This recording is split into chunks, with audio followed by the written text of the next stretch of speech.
لو انت داخل تانية ثانوي ولسه ما قررتش تدخل علمي او ادبي، او لو قررت تدخل علمي بس خايف من الرياضه، احب اقول لك ان معاك حاجه لازم تخاف.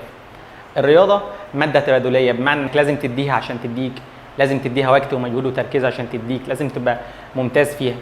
طيب انا يا مستر ما بذاكرش في الاول، بركن الكلام لغايه اخر الترم وبلمه في الاخر. حابب اقول لك انت في ثانوي دلوقتي ما بتتلمش، يلمها ربنا، مش هتتلم معاك. طب تعمل ايه؟ لا يا باشا، انت تذاكر اول باول. طب يا مستر انا معاك في الحصه زي الفل، اروح البيت اي احل الواجب مش عارف اي حاجه، الدنيا بتزوغ مني، بتوه وانا بحل الواجب، المفروض اعمل ايه؟ اقول لك ده سؤال كويس.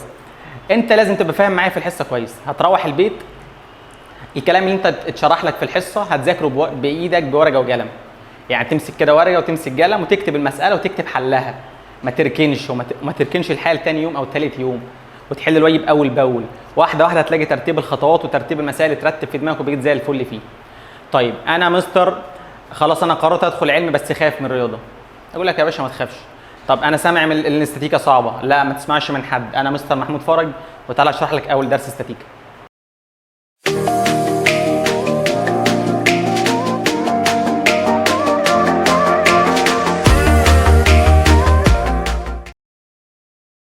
الدرس الاول في الاستاتيكا اسمه محصله قوتين متلاقيتين في نقطه. انت عندك قوتين متلاقيتين في نقطه، دول قوتين قاف واحد وقاف اتنين متلاقيتين في النقطه دي. حاجه بتشد من هنا وحاجه بتشد من هنا، متلاقيتين في النقطه دي كده. المحصله بتاعتهم هتبقى في وسط القوتين، ما بين القوتين. تمام؟ بمعنى ايه؟ طيب انا مثلا دلوقتي في كرسي هنا اهو بالشكل ده، انا بشد كده مربوط هنا بحبل، واحد بيشد كده والتاني بيشد كده. دي قوه قاف واحد ودي قاف اتنين. الكرسي مش هيتحرك الناحيه دي، غلط، الكرسي هيتحرك ما بين القوتين بالشكل ده. ده مجمل مفهوم الاستاتيكا. طيب ايه القوانين بتاعتي؟ الدرس الاول فيه قوانين كتير، تمام، وفي حالات كتير. انت لازم تحفظ القوانين، لازم تكون حافظها، تحفظها وتفهمها عشان تطبق في المسائل بتاعتك، لان كل مساله ليها قانون معين هتحل فيه. انت لو حفظت القوانين وفهمتها، لازم تكون فاهمها، الكلام بالنسبه لك هيبقى سهل جدا. الاستاتيكا ماده سهله جدا ما فيهاش اي حاجه صعبه. طيب هنا انت عندك قوتين قاف واحد وقاف اتنين متلاقيتين في النقطه دي، المحصله بتاعتهم في وسطيهم، مش ما بينهم في النص بالظبط، لا ما بينهم، يعني اسمها ح. طيب عندك زاويتين، زاويه اسمها ه وزاويه اسمها ي. مين هي ه؟ ه اللي هي الزاويه بين المحصله والقوه الاولى، ويه الزاويه بين القوتين. انا هنا كاتبهم لك على جنب. ح اللي هي محصله القوتين، ي الزاويه بين القوتين، ه الزاويه بين المحصله اللي هي ح والقوه الاولى اللي هي ق واحد. طيب في قانونين مهمين جدا، اللي هو قانون المقدار وقانون الاتجاه. قانون المقدار اسمه ح بيساوي جذر ق واحد تربيع زائد ق اتنين تربيع زائد 2 ق واحد ق اتنين جتا، ده اسمه مقدار المحصله. وفي قانون تاني اسمه اتجاه المحصله، اللي هو ظ بيساوي ق اتنين ج على ق واحد زائد ق اتنين جتا ي. دول القانونين دول مهمين جدا. طيب في حالات خاصه في الدرس، لما يقول لي قوتان متعامدتين، لما يقول لي قوتان متعامدتين يبقى الزاويه بين القوتين اللي هي ايه؟ ب 90 درجه. بدل ما استخدم القانونين دول هستخدم القانونين دول، يبقى هنا القانونين دول هستخدمهم في الحالات العاديه، لكن لما يقول لي قوتان متعامدتان يبقى الزاويه بين القوتين اللي هي ايه؟ بكام درجه؟ ب 90 درجه، استخدم القانونين دول. ح تربيع بتساوي ق واحد تربيع زائد ق اتنين تربيع، او ممكن اشيل التربيع ده واكتب جذر كده، اللي هو زي القانون ده بالظبط. ح بيساوي جذر ق واحد تربيع زائد ق اتنين تربيع، ومن غير الكلام ده خالص. يبقى لما يقول لي قوتين متعامدتين الزاويه بين القوتين اللي هي ايه؟ ب 90 درجه، استخدم القانونين دول، ده المقدار وده الاتجاه. ح بيساوي جذر ق واحد تربيع زائد ق اتنين تربيع، وظ بيساوي ق اتنين على ق واحد، ده المقدار وده الاتجاه. طيب دي حاله من الحالات الخاصه وهنشوف عليها مسائل. طيب لما يقول لي اكبر قيمه المحصله واصغر قيمه المحصله، اكبر قيمه المحصله امتى واصغر قيمه المحصله امتى اصلا؟ طيب تعالى كده نفهمها بالمعنى ايه، بالعادي بتاعنا خالص.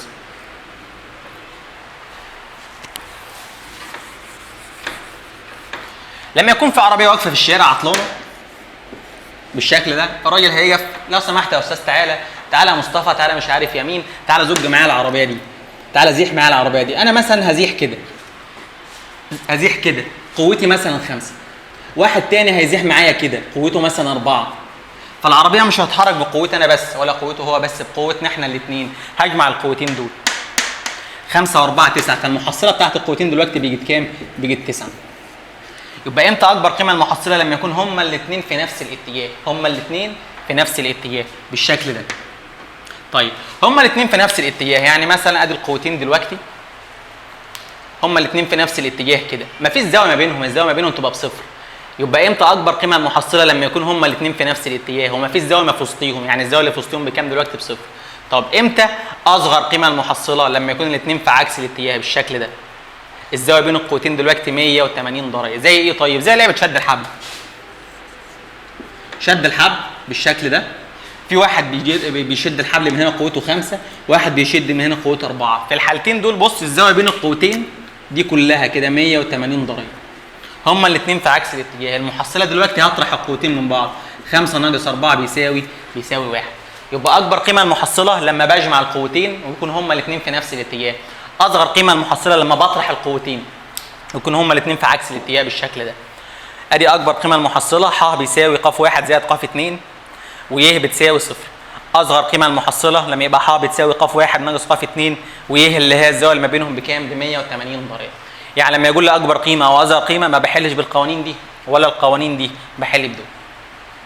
طيب لما يقول لي القوتان متساويتين، القوتان متساويتين يبقى ح القانون ح بيساوي 2 ق جتا ي على 2 وهي بتساوي ي على 2. ممكن يقول لي القوتان متساويتان او ممكن يقول لي المحصله تنصف الزاويه بينهم. المحصله تنصف الزاويه بينهم. تمام. اخر اثنين لما يقول لي ح عمودي على ق 1 المحصله عمودي على ق 1 يبقى زاويه ه اللي هي الزاويه بين المحصله والقوه الاولى ب 90 درجه. استخدم القانونين دول، ح تربيع بتساوي ق 2 تربيع ناقص ق 1 تربيع وجتا ي بتساوي سالب ق 1 على ق 2. طيب وح لما يقول المحصله عمودي على القوه الثانيه يبقى دي كانت عمودي على القوه الاولى، دي عمودي على القوه الثانيه. هعكس القوات يبقى ح تربيع بتساوي ق 1 تربيع ناقص ق 2 تربيع وجتا ي بتساوي سالب ق 2 على ق 1. ما تتخضش من القوانين، قوانين سهله، هناخد مسائل على كل واحده فيهم وهتفهموا بشكل كويس جدا. طيب تعال ناخد المسائل ونشرحها مع بعض.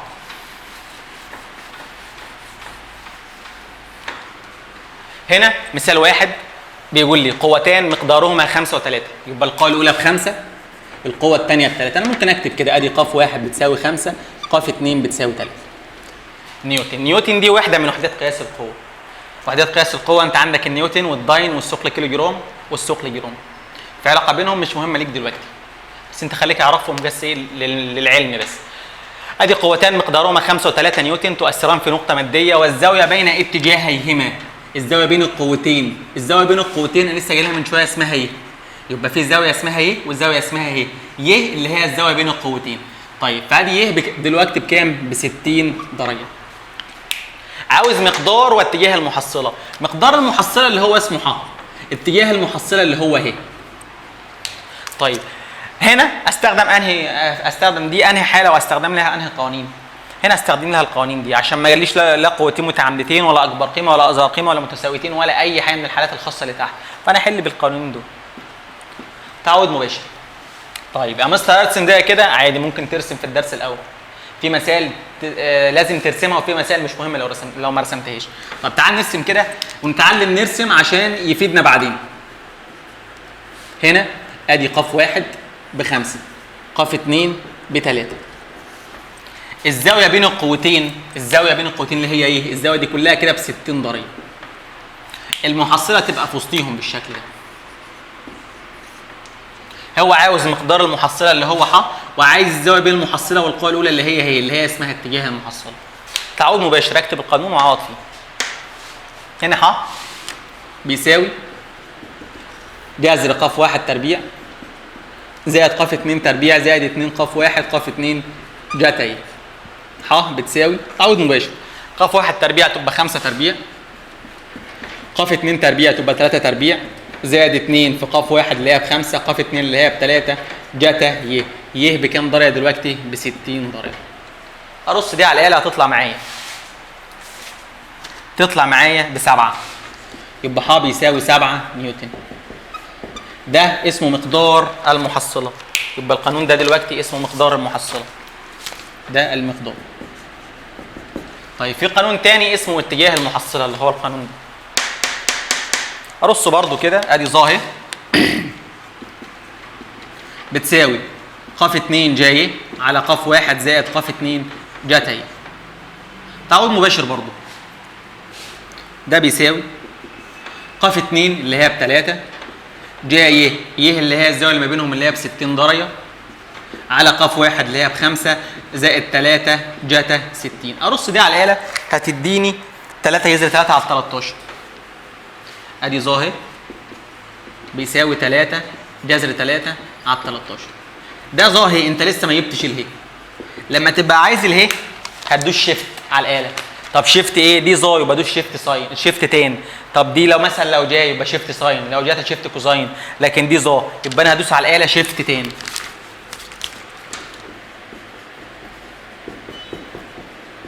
شيفت تان الرقم ده اللي هو 3 جذر 3 على 13.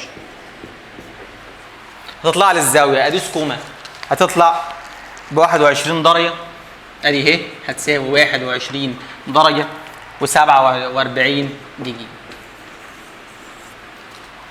ده اسمه اتجاه المحصله. يبقى ده مقدار المحصله، ده اتجاه المحصله. مساله سهله جدا ما فيهاش اي حاجه. طيب تعال نشوف مساله تاني. في السؤال الثاني بيقول لي قوتان متعامدتان قال لي هنا شرط من الشروط الخاصه اللي هو القوتان المتعامدتان اللي هو ايه ب 90 درجه. بدل ما استخدم القانونين دول استخدم القانونين دول. طيب قوتان متعامدتان مقدارهما 6 و2.5. يبقى القوه الاولانيه بتساوي 6، القوه الثانيه بتساوي 2.5 نيوتن. تؤثران في نقطه ماديه. عاوز مقدار واتجاه المحصله. مقدار المحصله اللي هو اسمه ح، اتجاه المحصله اللي هو اسمه ايه. طيب ارسم برضه عشان اتعود على الرسم. قوتين متعامدتين بالشكل ده. ده قاف 1 اللي هي ب6، قاف 2 اللي هي ب2.5. وتعود اكتب القوه في دوائر بالشكل ده كده. المحصله في وسطيهم كده. ده ح. الزاويه بين القوتين كده ب 90 درجه متعامدتين اللي هي الزاويه اللي هي ايه؟ ب 90 درجه. تمام. دلوقتي احنا عايزين مقدار واتجاه المحصله. بدل ما استخدم القانونين دول زي ما قلت استخدم القانونين دول. يبقى لما يقول لي قوتان متعامدتان استخدم القوانين بتاعتهم. تمام. ادي القوانين. ادي ح بتساوي جذر قاف 1 تربيع زائد قاف 2 تربيع. تعويض مباشر. قاف 1 اللي هي 6 تربيع زائد قاف 2 اللي هي 2.5 تربيع. هرص دي على الاله هتديني 6.5. المحصله بتساوي 6.5 نيوتن. ده مقدار المحصله. في قانون تاني اللي هو اتجاه المحصله اللي هو القانون ده. ظاهر بتساوي قاف 2 على قاف 1. قاف 2 اللي هي هنا ب2.5 على قاف 1 اللي هي ب6. هدوس شيفت عشان عايز الزاويه. شيفت تاني 2.5 على 6 على الاله هتطلع لي الزاويه بكام؟ ب22 درجه. ادي اهي بتساوي 22 درجه و37 دقيقه. يبقى ده مقدار المحصله وده اتجاه المحصله. طيب من المسألتين دول في معلومه مهمه جدا هنقولها. لو انت ملاحظ هنا الزاويه بين المحصله والقوه الاولى اللي هي اهي طلعت هنا ب 21 درجه و47 دقيقه. يعني الزاويه دي تقريبا ب 22 درجه. الزاويه الكبيره كلها بين القوتين ب 60 درجه. يعني الزاويه دي دلوقتي اكبر من الزاويه دي. طب انا بستفاد ايه؟ بستفاد ان المحصله بتكون قريبه اكتر من القوه الاولى من القوه الكبيره. المحصله بتجرب اكتر من القوه الكبرى. هنا برضو نفس الكلام. الزاويه دي كده ب 90 درجه. هي اللي هي الزاويه بين المحصله والقوه الاولى اللي هي القوه الاولى هنا ب6، هنا الثانيه ب2.5. طلعت الزاويه هنا ب 22 درجه وكسور. فدلوقتي برضو هنا الزاويه دي اصغر من دي هطرحها من 90. هطرح 22 من 90. طيب فدلوقتي المحصله بتكون اقرب لمين؟ للقوه الكبرى. ادي المحصله تكون اقرب للقوه الكبرى. طيب مساله تاني. مثال 3 قوتان مقدارهما 50 و100 نيوتن. يبقى دي القوه الاولى ودي القوه الثانيه تؤثران في نقطه ماديه ومحصلتهما عموديه على القوه الاولى. يبقى هو دلوقتي المعطيات مديني قاف 1 ب50 ق 2 ب 100 المحصله عموديه على القوه الاولى. اوجد قياس الزاويه بينهما ومقدار المحصله. الزاويه بينهما اللي هي اسمها ايه؟ مقدار المحصله اللي هي اسمها ح. هو دلوقتي مديني ايه؟ خلي بالك ب 90 درجه عشان هو جاي المحصله عموديه على القوه الاولى. طيب عايز الزاويه بينهما اللي هي ايه؟ ومقدار المحصله اللي هي ايه؟ اللي هي ح. طيب ادي القانون اهو، بص معايا. ده برضو شرط من الشروط الخاصه اللي هو ح لما تبقى المحصله عموديه على ق واحد. ه ب 90 درجه. استخدم القانونين دول. يبقى زي ما اتفقنا من شويه في كل حاله من الحالات هتستخدم القوانين بتاعتها بس ما تعملش اي حاجه تاني. تمام؟ طب يا مستر ينفع احل باللي فوق؟ هو اللي فوق ده قانون عام ينفع تحل بيه كل المسائل، بس دول بيسهلوا لك الحل بشكل كبير جدا. تمام؟ طيب فهنا ادي ح عموديه على ق واحد، فان ادي ه بتساوي 90 درجه، والقوتين القانونين هم ح تربيع بتساوي ق 2 تربيع ناقص ق 1 تربيع، وجاتا ايه؟ بتساوي سالب ق 1 على ق 2. في كل حاله من الحالات هتحل بالقانونين بتوعها. تعال نحل بدول. هنا طب تعال نرسم. عامة دلوقتي القوتين 50 و100. المحصلة عمودية على القوة الأولى. فالزاوية المفروض بتاعت القوتين، الزاوية بين القوتين هتبقى أكبر من 90 ولا أقل من 90 ولا بتساوي إيه؟ طيب واحدة واحدة كده عشان نفهمها مع بعض. دلوقتي دي القوة الأولى اللي هي ب 50. تمام؟ المحصلة بالشكل ده هي عمودية على القوة الأولى. ده المحصلة. دلوقتي القوة الثانية هتبقى كده ولا كده ولا كده ولا كده ولا ازاي؟ المفروض المحصلة تبقى بين القوتين فالزاوية فالقوة الثانية تبقى كده دلوقتي. ادي ق 2 اللي هي بتساوي 100. الزاوية دي اللي اسمها اهي ب 90 درجة دي كلها كده اسمها ايه؟ فهي تبقى أكبر من 90. وزي ما قلت برضو من شوية إن المحصلة بتكون قريبة أكتر للقوى الكبيرة. القوة دي ب 50 لكن القوة دي ب 100 فهي قريبة للقوة دي أكتر. دي أكيد أصغر من 90. طيب تعال نشوف هتحل إزاي. زي ما قلت نكتب القانونين اللي هم دول اللي هم ح تربيع بتساوي ق 2 تربيع ناقص ق 1 تربيع. تعويض مباشر. أدي ح تربيع بتساوي ق 2 هنا ب 100 يبقى 100 تربيع ناقص ق 1 تربيع اللي هي 50 تربيع. أعمل دي بالآلة وأجيب جذرها، أو ممكن أعمل كده في خطوة واحدة اشيل التربيع من هنا واكتب جذر كده زي ما عملت هنا برضو نفس الكلام. ممكن تشيل التربيع وتكتب جذر كده مره واحده. 100 تربيع ناقص 50 تربيع دي هتديني 50 جذر 3. يبقى المحصله دلوقتي ح بتساوي 50 جذر 3 نيوتن. ده مقدار المحصله. جبت المقدار. عايزين دلوقتي الزاويه بينهم اللي هي اسمها ايه؟ بالقانون الثاني على طول. انا قلت القانون ده يبقى لازم استخدم القانون اللي معاه على طول. ح تربيع بتساوي ق 2 تربيع ناقص ق 1 تربيع. ده القانون الثاني اللي هو جاتا ايه بتساوي سالب ق 1 على ق 2 اهو.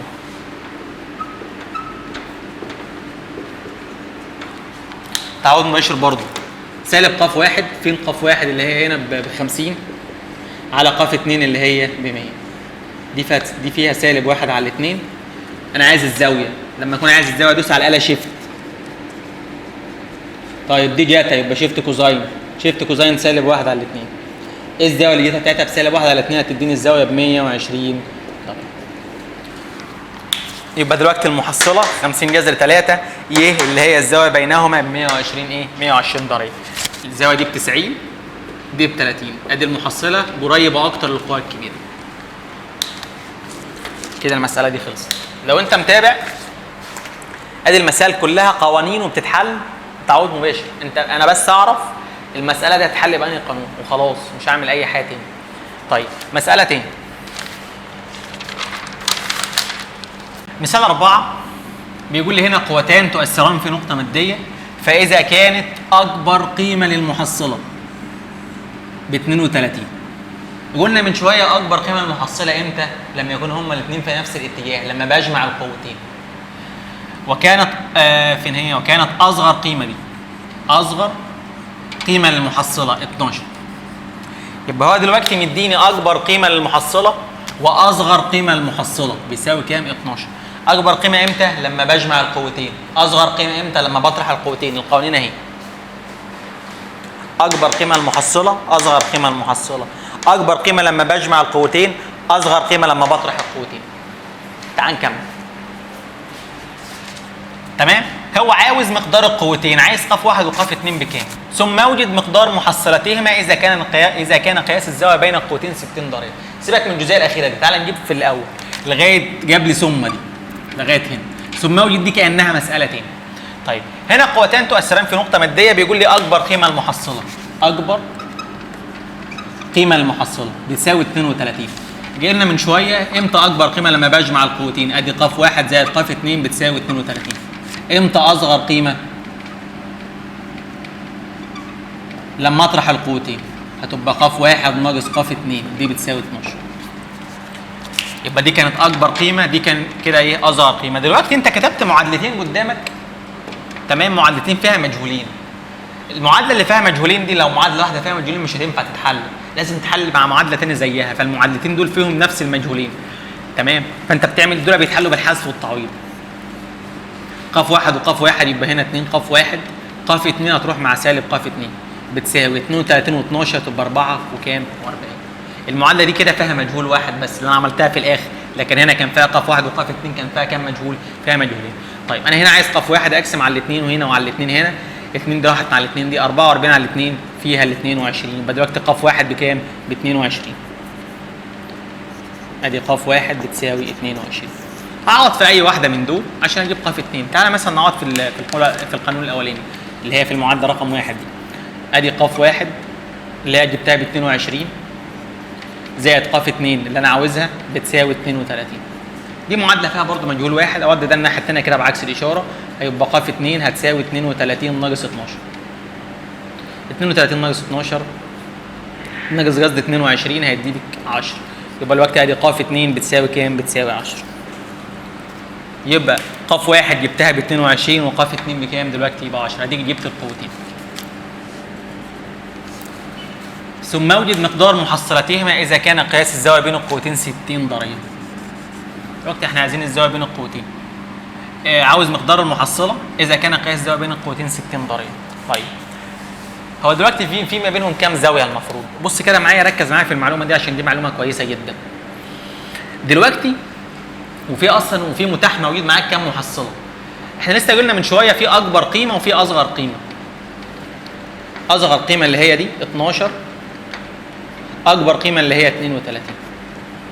دي اصغر قيمه ودي اكبر قيمه. في ما بين ال 12 و 32 ارقام كتيره جدا، اي رقم فيهم ينفع يكون محصله. احنا لسه جايين ده اصغر قيمه. يعني ما فيش قبل ال 12 محصله تنفع، مفيش اي رقم قبل 12 ينفع، وده اكبر قيمه. يعني مثلا لو في رقم 14 ينفع يبقى محصله قوتين؟ ايوه. 15 ايوه. اي رقم من دول، تمام، اي رقم في الفتره دي من 12 ل 32 ينفع يكون محصله. طيب لما احنا قلنا من شويه اصغر قيمه المحصله واكبر قيمه المحصله، اصغر قيمه المحصله لما تبقى الزاويه ما بينهم ب 180 هما الاثنين في عكس الاتجاه. اكبر قيمه المحصله لما تبقى الزاويه ما بينهم بصفر. تمام. طيب لو الزاويه مثلا ما بينهم 60 مش 180 ولا صفر، خلاص 180 يبقى دي اصغر قيمه. صفر يبقى دي اكبر قيمه المحصله. طب لو الزاويه 60، لو الزاويه 90، طبعا كل ما الزاويه تكبر المحصله ايه؟ قيمه المحصله بتصغر. كل ما الزاويه تكبر اللي بيحصل قيمه المحصله بيحصل لها ايه؟ بتصغر. هنا كانت اكبر قيمه لما كانت الزاويه بصفر. طب الزاويه كبرت وصلت لغايه 180، فدلوقتي الزاويه كبرت فالمحصله صغرت. يبقى في علاقه عكسيه بين مين ومين؟ بين المحصله وبين مين؟ وبين الزاويه بين القوتين. طيب تعال نكمل.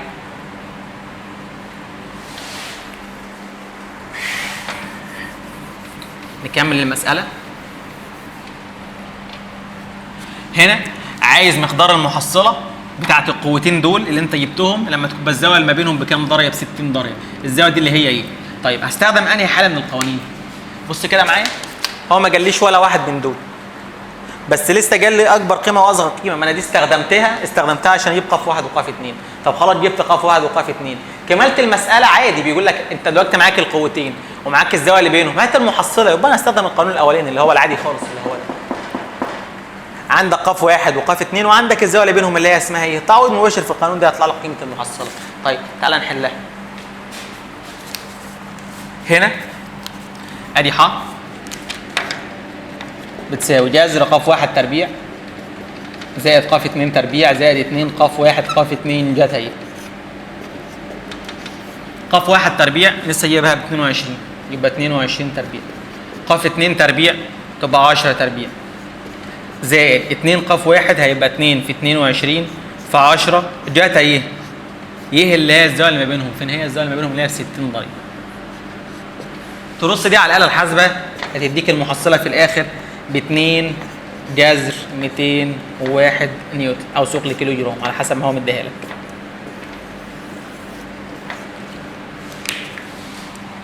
طيب لو قلناها على السريع المساله دي عشان كان فيها مطلوبين، هو كان مديك قوتين تؤثران في نقطه ماديه، كان مديك اكبر قيمه المحصله واصغر قيمه المحصله. اكبر قيمه المحصله كانت 32. امتى اكبر قيمه؟ لما بجمع القوتين 32. امتى اصغر قيمه؟ لما بطرح القوتين. ق 1 ناقص ق 2 بتساوي 12. حليت الاثنين دول مع بعض بالحذف، ق 1 وق 1 يبقى 2 ق 1 ق 2 راحت مع سالب ق 2 32 و12 يبقى 44. قسمت على الاثنين هنا وهنا طلعت ق 1 بكام؟ ب 22. طيب عوضت في المعادله رقم 1 عشان اجيب ق 2 يبقى 22 زائد ق 2 بتساوي 32. وديت ال 22 بره طرحتها من ال 32 طلعت لي بكام؟ ب 10. يبقى ق 2 بكام دلوقتي؟ ب 10. طيب يبقى انا جبت في الاول المطلوب الاولاني لغايه هنا، ثم اوجد مقدار المحصله، المحصله اللي هو ح لما تبقى الزاويه بين القوتين بكام درجه؟ ب 60 درجه.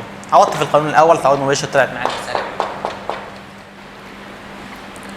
مثال تاني بيقول لي قوتان متساويتان في المقدار والمحصله بتاعتهم 70 جذر 3. فهو دلوقتي جاي لي قوتان متساويتان. استخدم القانون ح بتساوي 2 ق جت اهي على 2 وهي بتساوي ايه على 2. طيب قوتان متساويتان في المقدار ادي ق 1 بتساوي ق 2 هسميهم هما الاثنين بيساوي ق. المحصله بتاعتهم ب 70 جذر 3 ادي ح بتساوي 70 جذر 3. قياس الزاويه بينهما 60 درجه، الزاويه اللي بينهم اللي هي اسمها ايه؟ ب 60 درجه. عاوز مقدار كل من القوتين. طيب الرسمه بتاعتها مثلا لو انا عايز ارسم هتبقى كده ق 1 اللي هي ق، ق 2 برضو اللي هي ق.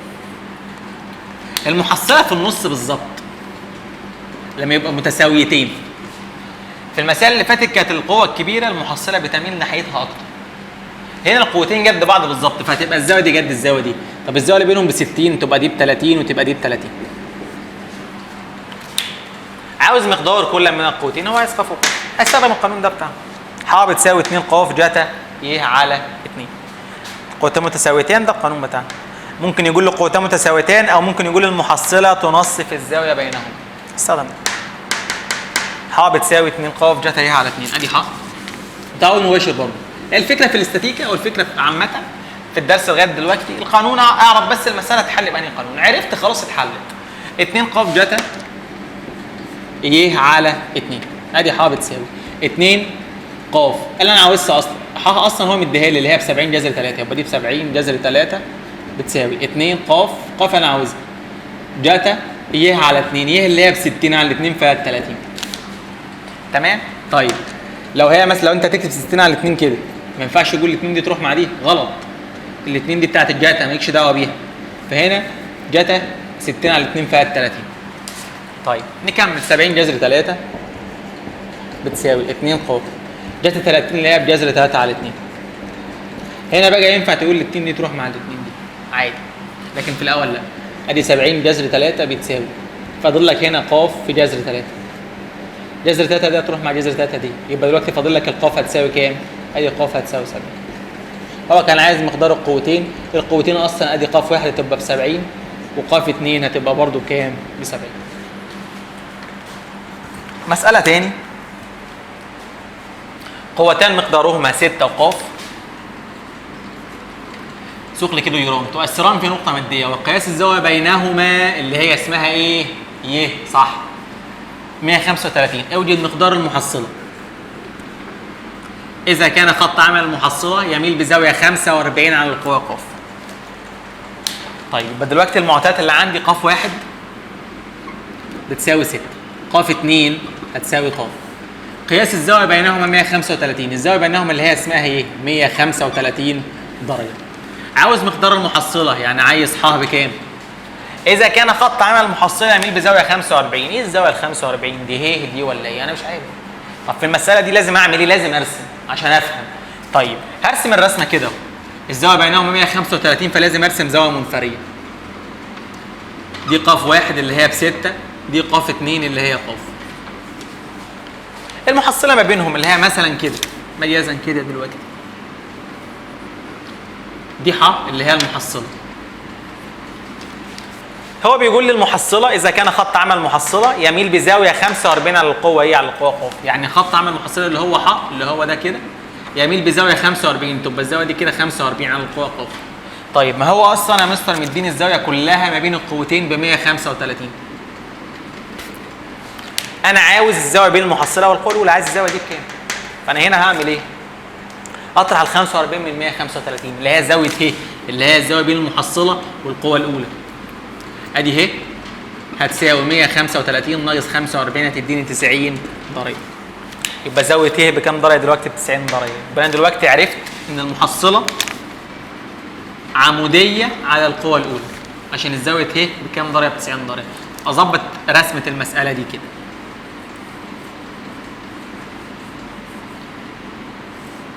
ادي ح زاويه دي ب 45 ودي ه ب 90 درجه. انا من الرسم عرفت ان المحصله عموديه على القوه الاولى. المحصله عموديه على القوه الاولى فانا استخدم القانون ده اللي هو ايه؟ ح تربيع بتساوي ق 2 تربيع ناقص ق 1 تربيع، وجاتها ايه؟ بتساوي سالب ق 1 على ق 2.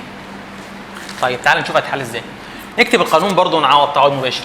ح تربيع بتساوي ق 2 تربيع ناقص ق 1 تربيع، والقانون الثاني بالمره جاتها ايه؟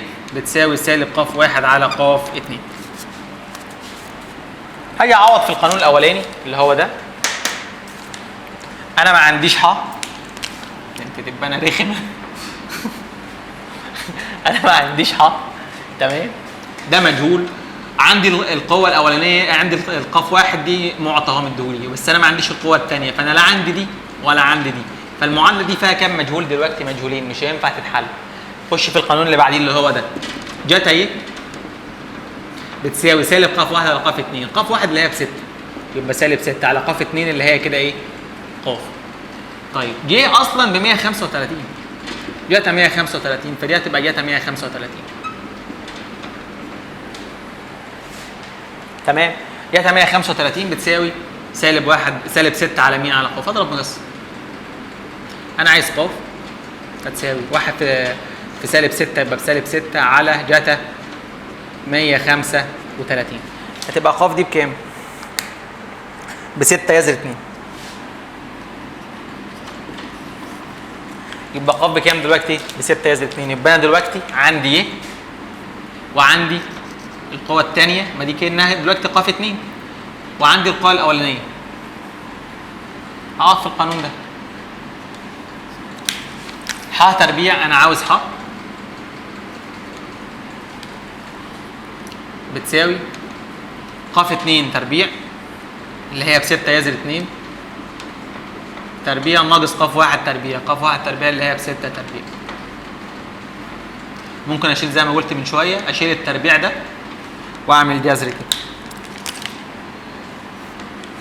وارص دي على الاله. هتديني كام دي؟ هتديني ح بتساوي